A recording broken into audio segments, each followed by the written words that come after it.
My Borrowed Son. Chapter 38. Epilogue.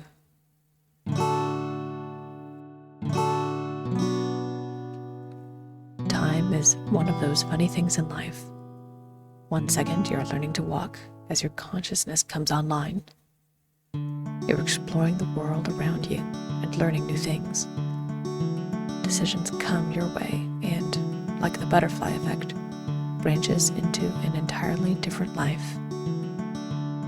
In the very next moment, you're sprinting toward your dreams and building a life for yourself full of adventure and excitement. Both Amanda and Parker were right there in the middle of it all. Though both of them might have made different decisions in the moment, neither would change where they were now. After meeting Ray and Hero and hearing about their story, Parker felt his optimism growing once more.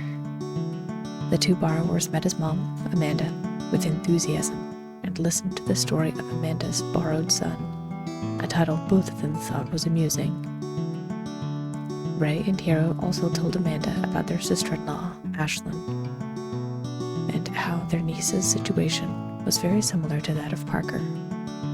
The girl, Maisie, was just about Parker's age and had grown up as a child of both worlds, and she couldn't be happier, though navigating the world was sometimes confusing and challenging. They talked about how, like Parker, Maisie, as well as Dorian and others in their borrower community, had online presences. They even showed Amanda and Parker's Dorian's music videos. At first glance, and without knowing he was a borrower, neither Amanda nor Parker would have known, which Ray explained was the point.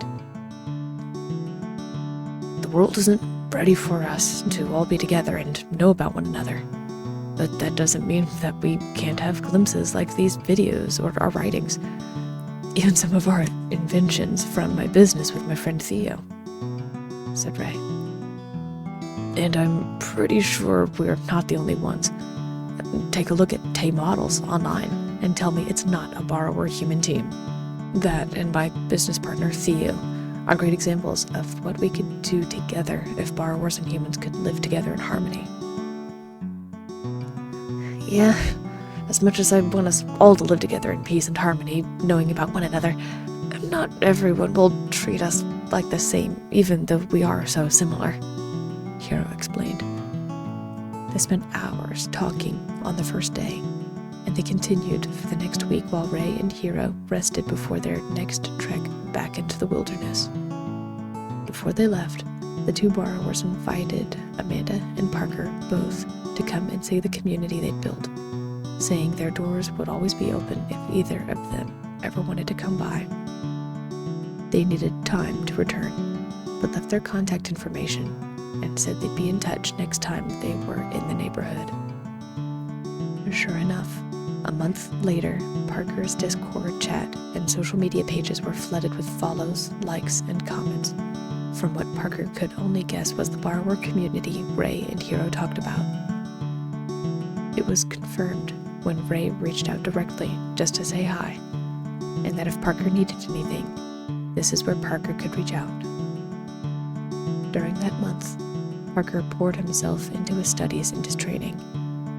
His physical skills were enhancing by the day, just like his mind. With everything he learned, Parker tried to find a way to teach others and make life for borrowers better. From engineering and medicine to the basics of math, English, and science, Parker began developing lessons and blueprints for others to understand. His lessons began with the others in the house. It took time to convince everyone that what he had to offer was useful, but eventually most of them yielded. Parker's reasoning was that he was learning from them, so it was only fair that they learned from him in return. Reading was the first thing Parker started teaching, since that would be the most useful, and everything else fell into place from there. Reed and Dove were the most receptive to Parker's lessons, and Mira tried to help and follow along, while the others mostly humored the borrower teen. It was progress, though, so Parker took it. It would take months to really get the ball rolling, but everything Parker had learned was slowly being integrated into the others. A real moment of pride came when Parker happened to come into the room to hear Dove actually trying to read to her older brother, Finnick, with one of the miniature books Parker had printed out and cobbled together. Before he knew it, Parker was graduating alongside his girlfriend, Lynn, and making plans to attend a college. The scholarships he accepted gave him his pick of the litter, but Parker found a program that would give him the best of all the subjects he was interested in: science, technology, English, art. What made it better was that it was all virtual. He could attend all of his classes and submit his assignments under complete anonymity. The other borrowers in the house were uneasy that Parker had decided to continue delving into his human side, rather than fully committing to being a borrower. But the only one who actively commented on it was Kit, who Parker found out from Finnick later that she was being so mean to him because she actually had a massive crush on him. For a 16-year-old boy, it was a strange phenomenon for girls to be mean when they actually were interested in you. But Parker left it alone. He was happy with Lynn, at least for a time. College was a trying time for their relationship, and, to Parker's dismay, Lynn's affections had ended up shifting. The distance between their two different colleges and the things she wanted had changed, leaving both of them heartbroken. Nothing was necessarily wrong, but it just wasn't completely right. It was heart-crushing, and it did leave Parker adrift for a time, but never did he start letting his studies and interests suffer. During that time, Parker had just turned 18, and, with some intense discussions with his mom, decided he wanted to take a kind of sabbatical and go with Ray and Hero to the community they talked about many times during their visits. Amanda wasn't certain about it, and set some firm ground rules about contacting her as soon as they arrived, to which he agreed. Their discussion lasted several weeks, and finally Amanda consented. The journey was going to be a difficult one, and the last thing Amanda wanted was to see her son hurt. He still had faint scars from his last encounter with the outside world. But Hero and Ray assured her that they'd keep her son safe, and that she was always welcome to drive over to Ashland and Soren's place and wait for them and visit. This did make Amanda happy, but it was still surreal. This was her son. This was her pride and joy. Remembering the first time she'd seen him, and now seeing him all grown up, was an emotional roller coaster. Tear stains dripped onto Parker's pack as he turned and told his mom that he would see her again very soon. Sure enough, it was true. Amanda gave them a week before reaching out and contacting Ashlyn, who had already been told the entirety of her and Parker's story. The two were fast friends, sharing many of the same concerns with their kids and how they were progressing through life. And soon, Amanda and Ashlyn were having coffee together as they waited for their modern adventurers. Parker, with the help of Ray and Hero, had an entirely different experience from the last time he was truly roughing it while camping. They showed him where he needed to be and what he needed to look for to keep himself and others safe. They taught him practical skills where Parker found ways to integrate what he'd learned from school to the wild around him. While the adventure was a needed one, Parker was grateful to see the yard that belonged to Ashlyn and to see his mom's car in the driveway. One tearful reunion later, and Parker was being shown the entire community that lived in the walls of the home. Parker witnessed their recording studios, manufacturing tables, and modern construction, while also getting glimpses of the old ways and the traditionalists. He was seeing new faces and being introduced to so many new borrowers all at once, and one of those faces made him blush and smile from ear to ear. All the while, Parker was making mental notes on how he could make the world around him better, and he knew exactly what he could do to make it happen. It was a rough decision, but Parker decided to go home, but promised he would return as frequently as possible. He had some applications to fill out. Now that the need was obvious, Parker made his decision, while also writing and continuing making his lessons to teach other borrowers and tutor humans with his online lessons. Parker decided that he needed to learn more about medicine. Too many borrowers suffered from sickness and ailments that Parker believed could be fixed.